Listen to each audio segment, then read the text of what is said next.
Hi friends, Mahanadi next promo வந்திருக்கு. நம்ம விஜய் தாத்தா கிட்ட சொல்லிட்டு போகிறாரு, உங்கள் யாருக்குமே மன்னிப்பு கிடையாது, நான் மன்னிக்கவே மாட்டேன்னு சொல்கிறாரு.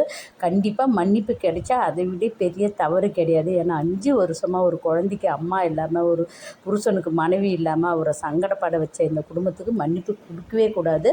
பாப்பாவும் வண்டியில் எங்கள் கிளாஸ் மிஸ் இன்றைக்கி வரமாட்டாங்கப்பா, எனக்கு கிளாஸ் போக போர் அடிக்குன்னு சொல்லும்போது நம்ம விஜய் சொல்கிறாரு, கண்டிப்பாக உங்கள் மிஸ்ஸு வருவாங்க, ஒன்று விட்டுட்டு எங்கேயும் போக மாட்டாங்கன்னு சொல்லிட்டு இந்த மனசு அளவில் அவருக்கு அவ்வளோ ஒரு நம்பிக்கையை கொடுக்குறாரு. பாப்பாவுக்கும் அவ்வளோ நம்பிக்கை அவரும் வச்சுருக்கிறாரு. காவேரி வீட்டு வாசலில் நிற்கும் போது சாரதம்மாவும் காவேரியும் ஆட்டோவில் இறங்குறாங்க. அந்த இடத்துல அவரோட முகத்தில் ஒரு சந்தோஷம். ஏன்னா 5 வருஷம் பார்க்காத மனைவி, செத்துட்டான்ற மனைவி இன்றைக்கி உயிரோடு பார்க்கும்போது அவர் அழறதுக்கு கூட அப்புறம்தான். ஆனால் அவரோட அடி மனசுலேருந்து அந்த சந்தோஷத்தை காட்டுறாரு பாருங்க. முகத்தை அவ்வளோ ஒரு புன்னகையோடு காட்டுறாரு. ஏன்னா குழந்தைக்கும் அம்மா கிடச்சிட்டா, என்னை போல் அம்மா இல்லாமல் வளர்ந்த என் குழந்தைக்கு அம்மா கிடச்சிட்டா, என் காவேரியும் கிடச்சிட்டான்ட்டு அவர் முகத்துலேருந்து வந்த சிரிப்பு அவ்வளோ ஒரு அழகாக காட்டியிருக்காங்க.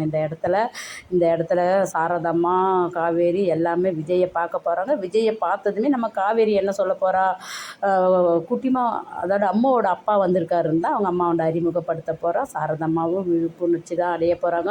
அதுக்கப்புறம் தான் நம்ம விஜய் உயிரோடு இருக்கிறதோ எல்லோரும் பொய் சொன்னாங்கன்னு தெரிய வரப்போகுது. இனி சாரதம்மா காவேரிக்கு ஆப்போசிட்டாக எந்த முடிவும் எடுக்க முடியாது. ஏன்னா விஜய் மருமகனாக பார்க்கல, மகனாக பார்த்தாங்க அவங்களும். சரி, அவரும் ஒரு அம்மாவாக பார்த்தாரு. இனிமேல் காவேரிக்கு பழைய நினைவுகளை கொண்டுக்கின்னு வரதான் பார்ப்பாங்களே சரி தவிர நம்ம விஜயும் காவேரியும் பிரிக்கணும்னு சாரதம்மாவும் நினைக்க மாட்டாங்க. இன்னும் சுற்றி இருக்கிற எல்லாருமே அந்த குடும்பத்தோட முழு இதையும் விஜயும் புரிஞ்சிக்க போகிறாரு.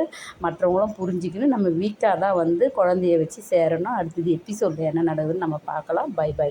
சந்தோஷமான மூமெண்ட்டுக்காக காத்திருந்தோம். சந்தோஷமான மூமெண்ட்டை கொண்டுக்கின்னு வர போகிறாங்க. வீக்கா ஃப்ரெண்ட்ஸுக்கெல்லாம் ஹாப்பி பை. சந்தோஷமாக இருங்க.